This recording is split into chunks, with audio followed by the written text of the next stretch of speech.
क्या हुआ जब बाबा जी के दरबार में एक व्यक्ति ने कहा कि मैं महर्षि, लड़का ये प्रश्न हम होकर करते नहीं, भी बट लड़कों की आज तरफ हमारे आकर्षित पास भी होता बहुत हूँ। सारे ऐसे प्रश्न फिर आते हैं गुरु जी ने और एक उसको कैसे समाज को एक दिशा समझाया, क्या क्या निर्देश इस बताया, आइए प्रश्न के, सुनते इस हैं टॉपिक के ऊपर, गुरु इस जी विषय की के ऊपर हो वाणी में। जाए। तो महाराज जी आप इसका, राधे राधे महाराज जी, आपके चरण कमलों में सादर दंडवत प्रणाम। महाराज जी, पिछले 3 महीनों से आपके प्रवचनों को नियमित सुनने के बाद ऐसा लगने लगा कि मैं पशु से भी निम्नवत जीवन जी रहा हूँ। अब आपके प्रवचन सुनने पर जीवन बदलने की प्रेरणा मिलती है। महाराज जी, मेरा शरीर पुरुष का होते हुए भी अलग अलग पुरुष शरीरों के साथ यौनाचार जैसे घृणित पाप करणों में रोज रोज लगा रहता था। अब आपके प्रवचनों से प्रेरित होकर कुछ समय से बड़ी मुश्किल से अपने आप को कंट्रोल करके रखा है, फिर भी मन बार बार वही सब करने को करता है। महाराज जी, वैवाहिक जीवन भी तलाक तक की नौबत आ चुकी है। महाराज जी, आप मेरी अंतिम शरणागति हो, कृपया मुझे इस पापाचरण से बचाने का सत्मार्ग प्रदान कीजिए। मैंने ऐसा निश्चय किया कि हर 2 महीने तक शरीर को पवित्र रखकर आपके दर्शन करने आया करूंगा, ताकि आपके दर्शन की प्रेरणा मुझे इस पाप कर्म से दूर रखे तथा इससे मुझे निवृत्त कर सके। पहले तो हम आपका धन्यवाद देते हैं कि अभी आप में इतना आत्मबल बचा है कि आप अपनी कमी को सभा में रख रहे हैं। आप बहुत मतलब अभी आत्मबल से युक्त है ना, ऐसी बातें समाज में नहीं रखी जाती, हिम्मत नहीं होती ना ऐसा कहना, अपनी कमियों को प्रकाशित किया। तो इसका मतलब कहीं किसी कोने में अभी सत्य का अस्तित्व है। देखो, ये तुम्हारी ही गलती नहीं है, ये संपूर्ण सृष्टि में काम अपना तांडव मचाए हुए है। भाई हम चुप हैं, तुम चुप हो, लेकिन तुम मुखर हो गए तो सबकी दृष्टि तुम्हारे पे जाएगी। फिर लौट के अगर अपने हृदयों में देखा जाए तो कुछ ऐसा ही है सबका जीवन। ओपन हो गई तो फिर मुख में कालिक पोतती, समाज का ऐसा स्वरूप। लेकिन जो कालिक पोत रहा वो भी अपने हृदय को देखे। काम कोई ऐसा नहीं कि किसी को बख्श दे, उसी को बख्शता है जिसने भगवान को आश्रयदाता मानकर और भजन शुरू किया। अब तुम्हारे प्रश्न का उत्तर देते हैं। ये काम सुख बुद्धि होने के कारण आदरणीय और प्रिय हो गया, नहीं हुआ? सुख मिलने के कारण। आप ईमानदारी से बताओ, क्या आज तक आपको तृप्ति हुई? सच्ची बताना। नहीं ना? आज भी वही चाह है जो पहले से थी। इसका मतलब कभी नहीं हो सकती, क्योंकि वहां नहीं है सुख। विचार खुले, जब आपने प्रश्न किया तो इस शरीर में है क्या? इस शरीर में है क्या? मल और मूत्र के ही तो द्वार हैं, जहां छू जाने पर हाथ हमको पवित्र करना पड़ेगा। क्या है? दुर्गंध युक्त, चाहे जितना सुगंधित पेय पियो, भोजन पाओ, 6 घंटे बाद दुर्गंध युक्त मल बन जाएगा। एक मल का द्वार है। चाहे जितना सुंदर जूस और दूध पियो, एक मूत्र बन जाएगा। दोनों के द्वार हैं, मल और मूत्र। उसके सेवन का केवल एक ही मार्ग बताया गया है कि संतानोत्पत्ति रूपी जो भगवान की सृष्टि का क्रम है, उसकी पूर्ति के लिए काम का आदर किया गया। भगवान ने कहा धर्मयुक्त काम मैं हूं, अर्थात जो ये सृष्टि जनित क्रिया है, संयम के द्वारा संतानोत्पत्ति करने के लिए ये जो पाणिग्रहण संस्कार किया जाता है, इसकी ये वैराग्य को प्राप्त हो जाएगा, घृणा को प्राप्त हो जाएगा, और वो सच्चे मार्ग का पथिक बन जाएगा। पति पत्नी दोनों एक ही धर्म का आश्रय लेकर, भगवद आश्रय लेकर संतान उत्पन्न करना, मानो सृष्टि रूपी भगवान की पूजा करना। बस इतने के लिए काम का आदर है। ये व्यर्थ में गंदे आचरण करना है। ये जो अभी इन्होंने प्रश्न के पहले हमें बताया, क्योंकि हम तो बच्चापन से गंगा किनारे रहे, शास्त्र की बात तो हमें पता है, लेकिन ऐसा पता कि स्त्री स्त्री से आसक्त हो जाए, हमने तो सुना मोह न नारी नारी के रूपा। शास्त्र तो ऐसा आज उल्टा, और कलयुग का यही उल्टा कि स्त्री क्या बताया था, स्त्री स्त्री के हाँ, अब इनका तो मतलब हमें कहीं शास्त्र में परिचय ही नहीं मिला। ये तो मतलब कलयुग की देन हो रही है। देखो, यदि तुम्हें भगवान ने मानो दे दी है और सुख और शांति की इच्छा है, तो वो केवल भगवान की शरण में, भगवान के नाम में। नहीं तो जैसे मन समझाता है कि एक बार भोग लूं तो शांति मिल जाएगी, ऐसा मन कहता है कि जो इच्छा होती है एक बार तो यार देख लेते हैं। आपने अनेकों बार देखा है, अनेकों शरीरों को देखा, ईमानदारी से आप कह रहे हो, फिर भी आपकी वृत्ति वही है। आज से अपने इस दगाबाज मन की सलाह को मारना सीखो, महात्मा बन जाओगे, कुछ नहीं बिगड़ा है। हमारे भगवान की ऐसी ही कृपा है, नहीं तो किसी का उद्धार ना हो। कितना भी बड़ा अपिचेत सुदुराचारो भजते माम अनन्य भाग साधुरेव समंतव्या। भगवान कह रहे मैं उसे साधु मान रहा हूं, सम्यक व्यवसिता ऐसा। बस ये ध्यान रखना, इसका अर्थ समझ लेना। उसने बुद्धि से निश्चय कर लिया कि यार अब इसमें किसी में सुख नहीं है, हम जो सुख शांति पाना चाहते हैं वो इनमें नहीं है, वो भगवान में है। अगर ये जो आजकल चला है जीवन नाश की लीला, ये बहुत खतरनाक है। जैसे बच्चे गंदे आदतों में फंसते चले जा रहे हैं। अब नए नए लड़के 30 के हो गए, मुझे ब्याह नहीं करना, माता पिता कहते हैं नहीं। क्यों? क्योंकि उनकी रुचि स्त्री शरीर में नहीं, पुरुष शरीर में है। तो एक काम का आदेश केवल संतानोत्पत्ति के लिए, क्या आप संतान उत्पन्न कर लेंगे? नहीं। तो ये जो शक्ति का नाश कर रहे हैं, ये जो अपराध कर रहे हैं, ये तुम्हारी दुर्गति कर देगा। तुम्हारे मनोरंजन के लिए थोड़ी तुम्हारा शरीर मिला है। तुम्हारे शरीर पर तुम्हारा अधिकार केवल सत्कर्म करने के लिए है। अच्छा, तुम अपने शरीर को नष्ट करो, हमारी सरकार को पता चल जाए तो आपको सजा मिलेगी? नहीं मिलेगी। आपके दो हमारा शरीर हम रखें या नष्ट कर दे तो देखो तुम्हारे शरीर पर भी तुम्हारा अधिकार यहां नहीं, यही की सरकार आपको अभी हथकड़ी डाल देगी। फिर अलौकिक सरकार, आप मनमानी आचरण करने के लिए नहीं, आपका स्त्री में राग नहीं है, आप ब्रह्मचर्य धारण करते हुए ऐसे तेजस्वी महान बनो, देश की सेवा करो, अपने आत्मा का उद्धार करो जो फंस गई है दुर्गति में। उसको ऐसा थोड़ी कि गंदी आदतों में फंसा के नारकी योनि, कैसे कैसे, मतलब आप थोड़ी देर विचार करो, कहां तुम सुख ढूंढ रहे हो, कहां ढूंढ रहे हो? अरे पागल उसमें सुख है। अच्छा, तुम यहां हमारे पास क्यों आए हो? कोई भी, हम क्या लगते हैं तुम्हारे? किस लिए आप यहां आए हो? हम आपसे अगर प्रश्न करें, भले आप उत्तर न दे पाए लेकिन उसका उत्तर हम देते हैं।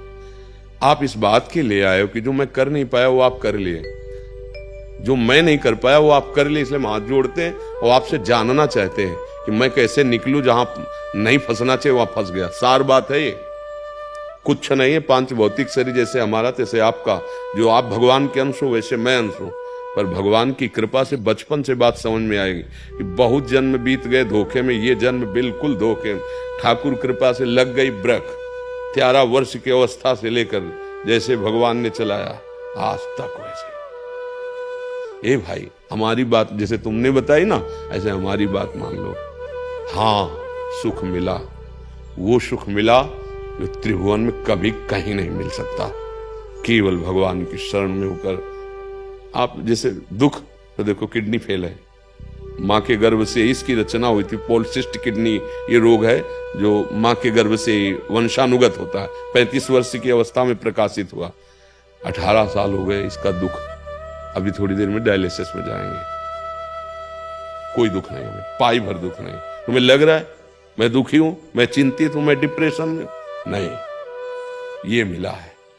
हर दुख सह करके उस सच्चिदानंद के मार्ग में दौड़ते हुए काम क्रोध लोभ मोह मद मत्सर एक एक की वृत्ति को देख करके इनसे बचाव पक्ष रखते हुए निकल जाना।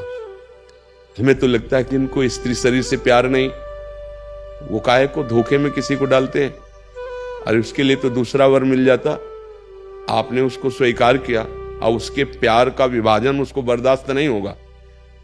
आप समझो उसके हृदय को कितना दुख हो रहा है कि वो जब जान रही मेरा पति ऐसे आचरणों से उसके, अब आपको क्या अपराध नहीं लग रहा? आप सोचो कैसे पापाचरण में उतरे हो, कहां उतरे हो।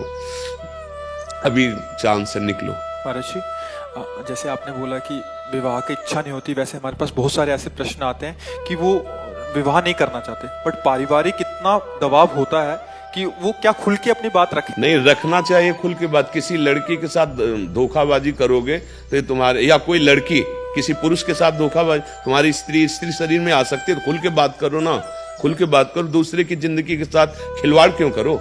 मान लो आपको वो जो, हमें तो शब्द याद नहीं, हाँ, तो आप किसी वर को आप वर्ण करें समाज और पिता आदि की दबाव के कारण, और आपको वो प्रिय है नहीं, फिर उसकी जिंदगी के साथ धोखा हुआ। या आप जो दूसरा शब्द है उस, हाँ, वो आपको लड़की प्रिय नहीं, लेकिन आप अपनी शान मर्यादा रखने के लिए, तो वो तुम्हारी मर्यादा रखने केवल चीज है क्या?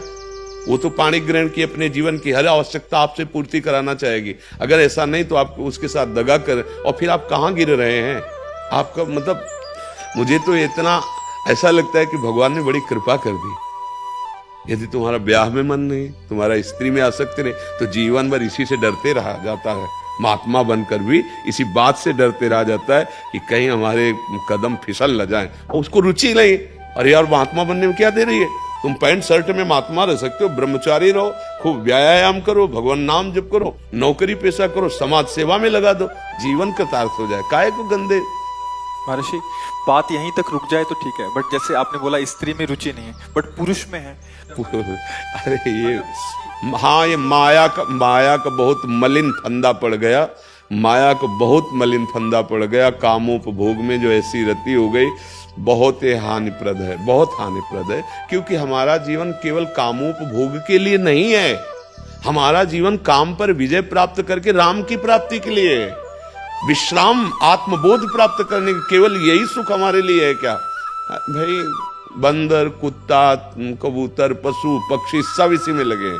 फिर कहा गया, दुर्लभो मानुषो देहो देही नाम क्षण भंगुरहा तत्रापि दुर्लभम मन्येत वैकुंठ प्रिय दर्शनम। बड़ा दुर्लभ मानव देह, इसके लिए दुर्लभ देह बहुत मतलब हानि का विषय है। बहुत पछताना पड़ेगा। अभी श्वासें हैं, काम बना लो। राधा राधा राधा, और अब लो नशानी, अब ना न सही हो। कोई भी गलती सुधारी जा सकती है। अभी समय है, अभी प्राण है शरीर पे, नहीं फिर तो चांस ही नहीं है। फिर तो चांस है जब इन कर्मों का, अगर ये नष्ट नहीं हुए कर्म, और इन कर्मों का आप गुप्त रूप की ये सब बातें मतलब है, संत महात्मा क्यों इस विषय पर जाए? पर भगवान की ऐसी लीला है कि अब ऐसे जिससे संतान उत्पन्न होती है वही वीर है ना। आप किसी भी तरह से उसका क्षय करते हैं तो संतान के हत्यारे हुए कि नहीं? सूक्ष्मता से बताओ। अगर वही यथायोग्य स्थान पर पहुंच जाता तो संतान रचना हो जाती ना। अब आप उसको कहां प्रयोग कर रहे हैं? वही संतान है ना, उसमें जीव है, वो व्यर्थ नहीं है। महापापी हो जाओगे। इसलिए बुद्धि भ्रष्ट हो जाती है और दुर्गति को प्राप्त होती है। चाहे अब ये जो शब्द आप बोल रहे हो, ये तुम्हारे सुधार के लिए बोल रहे हैं। यदि तुम्हें स्त्री शरीर प्रिय नहीं, पाणी ग्रहण करने की भावना बिल्कुल मत रखना। क्योंकि केवल पाणी ग्रहण, संतान उत्पत्ति, सृष्टि पूजा के लिए तुम ब्रह्मचर्य रहकर समाज की सेवा कर सकते हो। आप देखो ना अपने देश प्रदेश में है, रहकर कर सकते हो। आप एक तेजस्वी तपस्वी हमारे देश के वीर जवान हो सकते हो, देशभक्त हो सकते हो, भगवान के भक्त। आओ, दिव्यता की तरफ, पशुता की तरफ क्यों जा रहे हो? चाहे माता बहन हो, चाहे पुरुष हो। यदि आपको ऐसा नहीं तो आप अपने घर में रहकर ब्रह्मचर्य पूर्वक तपस्या आराधना करो। एक से एक देवियां महाभागवत हुई जिन्होंने भगवान को अधीन कर लिया है। ऐसे नार की बेमतलब चेष्टाएं, बेमतलब क्रियाएं, तो बेमतलब जीवन व्यर्थ चला जाएगा। भाई, इसमें कोई सार नहीं। अगर अग्रस्त होकर उसके अंदर काम वेदना आती है, वो अपनी पत्नी को स्वीकार करता है तो कोई पाप नहीं, क्योंकि धर्म से उसने अग्नि को साक्षी करके वेद मंत्रों के द्वारा पाणी ग्रहण किया है, भगवान को साक्षी किया है। अगर वहां तो उसका, लेकिन अन्य, ये बहुत बड़े पाप की बात है। भाई, हम तो प्रार्थना करते हैं कि आपकी बुद्धि बहुत जल्दी शुद्ध हो और आप इन सब दोषों से मुक्त हो जाए। महाराज जी, इसमें एक और प्रश्न था। महाराज जी, जैसे क्या स्वभाव को परिवर्तित किया जा सकता है? ये भैया, आप स्वभाव न परिवर्तित करें तो भगवत प्राप्ति कैसे करेंगे? अरे, भाग्य का परिवर्तन, स्वभाव का परिवर्तन, ये कोई खिलवाड़ का मार्ग थोड़ी, परमार्थ का मार्ग है। जो नर होए चराचर द्रोही, आवे सभय शरण तक मोही, तज छल कपट मोह मद माना, करो सत्य ते साधु समाना। वृंदावन में बैठ के बोल रहे हैं, केवल ये राधा राधा जपे हो, आज के बाद अपने नियम का पालन करें। पीछे वाले को आग लगा देंगे, कैसी बात करते हो? हम किसी के बल से बोलते हैं, हम कोई प्रवचन थोड़ी केवल कर रहे हैं। और जीवन का परिवर्तन ना हो जाए, दिव्यता ना। हाँ, अब सावधानी की बात कह रहा हूं। पीछे जो हमारे देह रचने के समय कर्म बनाए गए, उनमें सुख और दुख का संयोग रहता है। जैसे ये किडनी फेल, हम किसी भी दुख का तारतम्य न जोड़ें, वो पहले से निश्चित है। लेकिन जो नवीन खेती है, इसमें आग लगा सकते हैं। पुराना स्टॉक जो जमा है वो हमारे हाथ से खत्म, उसकी चाबी भगवान के हाथ में है, जो संचित कर्म कहते हैं। ये जो नवीन कर्म इस जन्म में बन गया, इसको सुधारा जा सकता है, प्रायश्चित किया जा सकता है। अभी संभाला। सबसे पहला प्रायश्चित, अब लो नसानी अब ना नसे हो, वो तुम का हाथ उठा के बोले हो। दूसरा प्रायश्चित, भगवान का नाम निरंतर रटना। तीसरा, जब हम भगवान के आश्रित हैं तो वो अहम त्वाम सर्व पापेभ्यो मोक्षयिष्यामि मा शुचा, मुनि के बल से कहते हैं। भगवान कह रहे ना मेरी शरण में आ जाओ, अहम त्वाम सर्व। गलती बच्चों से ही होती है, हमारी दृष्टि में, हमारे भगवान की दृष्टि में आप बच्चे ही हो। जब शुद्ध ज्ञान नहीं है तो चाहे 80 साल के हो, बच्चे ही तो हो। ये कौन खेल खेलता है? बच्चे ही तो खेलते, बच्चे अज्ञानी हो, अभी अज्ञानी, अब जग रहे हो, हम तुम्हारा सहयोग करते हैं। यहां आशीर्वाद मांगने की जरूरत नहीं, सत्मार्ग में तुम चलो, जान की ताकत लगा देंगे। जो हमारे जीवन में जितना है, हम इसीलिए बैठे हैं, इसीलिए बोलते हैं। हमारा उद्देश्य केवल है कि हमारे देश, हमारी समाज समझे अध्यात्म किसे कहते हैं और आशीर्वाद किसे कहते हैं। ऐसे नहीं जा आशीर्वाद, नहीं जाओ, तुम्हें डांट के भगा देंगे, फिर इसके बाद परिणाम देखना कि तुम्हारे जीवन का परिवर्तन होता है कि नहीं। तो कटु व्यवहार, कड़ुआ शब्द अगर तो समझ लेना कि हमारे समन किया जा रहा है पापों का। अगर हमें ड्रामा करना हो तो मीठे मीठे बातें बोल के तुम्हें निपटा सकते हैं, लेकिन हम फिर समय क्यों दे तुम्हें? सबसे बड़ी कीमत समय की होती है। यही समय हम एकांत में बैठकर अपने लाडली लाल के चिंतन, लेकिन हम आपको समय देते हैं कि आपकी बिगड़ी सुधर जाए। हमारी बात मान लो, परम कल्याण का मार्ग है। न जंतुर बनाने की जरूरत है, न किसी का हाथ रखवाने की जरूरत है। बात मान लो, भगवान तुम्हारे साथ है, और क्षमा इसलिए कर दे कि हमारे बाप हैं वो, हम उनके अंश हैं। ये नहीं डरना कि अब हमारा क्या होगा। अगर हरि शरण में आ गए तो देखो, आप चरित्र पढ़ के देखो कि बड़े गंदे गंदे आचरण करने वाले महात्मा बन गए। चरित्र, हमारे भगवान ऐसे करुणामय न होना तो हम लोगों की बस नहीं है। कहाँ वो अव्यक्त अखिल ब्रह्मांडों के स्वामी, और कहाँ हम एक शरीर पे आसक्त जीव, भला उनको कैसे? पर उनकी कृपा से। तो वही कृपा आप पर भी है, क्योंकि आप भी उनके बच्चे। बस नियम से चलना। और नाम जब शुरू किया कि नहीं? महाराज जी, जैसा गाड़ी चलाते हैं, नहाते समय, जब वृक्षों पे पानी डालते समय नाम जप करता हूँ, और जैसे आपका प्रवचन सुनता हूँ रात में, उसके बाद राधा नाम का जो कीर्तन है वो सुनता हूँ। बस धीरे धीरे काम बनता जाएगा। अच्छा, कोई नशा और ये सब? आज तक जीवन में ना शराब पी, न अंडा खाया, न मांस, न मटन, न जुआ। हाँ, कोई न कोई दोष नहीं, कोई बात नहीं, इसमें दुखी हो, कोई न कोई दोष गिराता है। किसी को कोई दोष होता है, किसी निर्दोष तो है नहीं कोई। निर्दोष तो ब्रह्म है, या जो ब्रह्म आराधन में है। नहीं भाई, बहुत तुम्हारा आदर हम करते हैं, इसलिए पहले धन्यवाद दिया। आप अपने जीवन को सुधारिए। और आज सुनो, प्रसन्न होके देखिए, आज से आप बल देखिएगा, सहयोग कैसा मिलता है ये खुद देखिएगा आज से। ये जब जबान से नहीं, अंदर से। अगर तुम ऐसे किए हो ना और रो दिए हो ना, तो तुम देखना कि अगर तुम सोचोगे भी तो उसी सोच में बैठे दिखाई देगी, तुम्हें भय लगेगा सोचने में। करने की तो बात जाने दो, बस जैसे कहें वैसे चलो। महाराज जी, 2 महीने में मैं आपके दर्शन करूंगा पवित्र रहकर, ताकि मैं नहीं, वो तुम्हारी रुचि की बात है। मेरे मन में भावना रहेगी कि मैं पवित्र रहूंगा तभी महाराज जी के दर्शन कर पाऊँ। नहीं, ना पवित्र अगर देखो, उसमें तो जाना नहीं। और हाँ, और अगर इधर उधर कहीं मान लो घर में, तो उसको मत सोचना कि अपवित्र हो गए। क्योंकि अगर कहे कि हम बीमारी ठीक करके डॉक्टर के पास जाएंगे तो थोड़ी गलती है। हम जैसे भी हैं, पिछले बुरे कर्मों का प्रायश्चित खुद करो। तुम नाम जप करो और गंदे आचरण मत करना। वकील जोरदार हो, मुकदमा जीत जाते हैं, तो चिंता मत करो। हाँ, चिंता मत करो। और सबसे प्रार्थना है, देखो ये भाई महात्मा का अंश कहीं हृदय में है, सत्यता है, तभी बोल पाए हैं। और हम जानते हैं, जैसे लोग ले गए थे, हम अमुक, हमने बचपन से मन को पढ़ा, ये बेईमान किसी का दोस्त नहीं है, एक क्षण में गिरा सकता है। तो सबसे गलतियां होती हैं। भगवान का आश्रय लेकर हम अपनी गलतियों को हटाकर कि सद्गुण प्राप्त करने के लिए मानव देह प्राप्त की है। हम अच्छे आचरण करें, हम भगवान को प्राप्त हों, हमारा मन आनंदित हो जाए। अब हमारा जन्म सुअर कुत्ते की तरह ना हो। ये मनुष्य जन्म है यार, मनुष्य जन्म है, इसको ऐसे गंदी बातों में मत काटो। और जो नहीं समझना चाहेंगे वो भगवान की बात नहीं समझते, फिर हम तो उनके दास हैं, कैसे समझें? व्यर्थ में ब्रह्मचर्य नष्ट करना मृत्यु पाप, इसके सिवा और कुछ नहीं है। करके देख लो, बाद में जब तुम्हारे हृदय की स्थिति हो तब समझना। क्योंकि सारी लड़ाई यही होती है, और तुम्हारी रुचि रही है। तो अगर तुम संयम से रहो तो पैंट शर्ट में तुम महात्मा बन सकते हो, असंयम तो ठीक बात है नहीं। प्रार्थना में बहुत बड़ी सामर्थ्य है, प्रार्थना से सुधार हो जाएगा।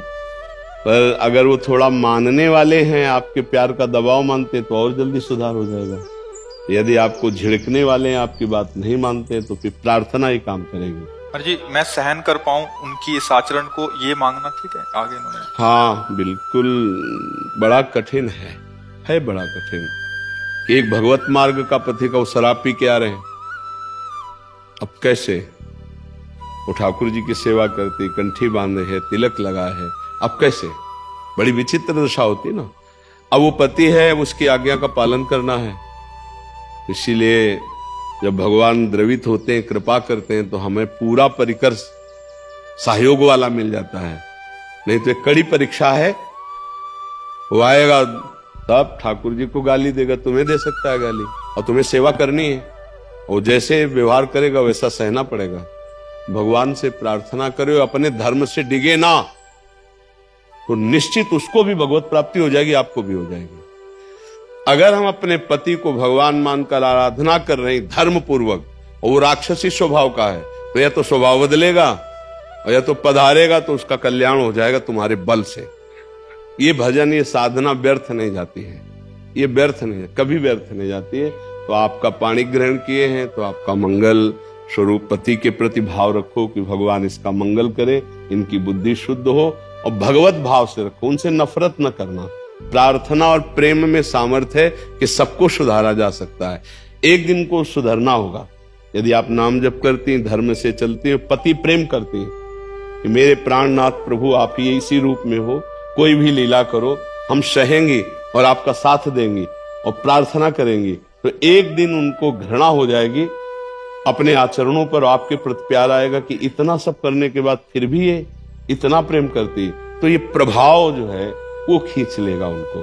और भगवान की प्रार्थना जब करोगी तो फ्रेंड्स, ऐसे ही वीडियोस के लिए चैनल सब्सक्राइब करें, ज़्यादा से ज़्यादा शेयर करें, ताकि सभी लोगों को बाबा जी की शिक्षाओं का, बाबा जी के ज्ञान का, बातों का पता चल सके। मिलती हूँ आपको नेक्स्ट वीडियो में। राधे राधे।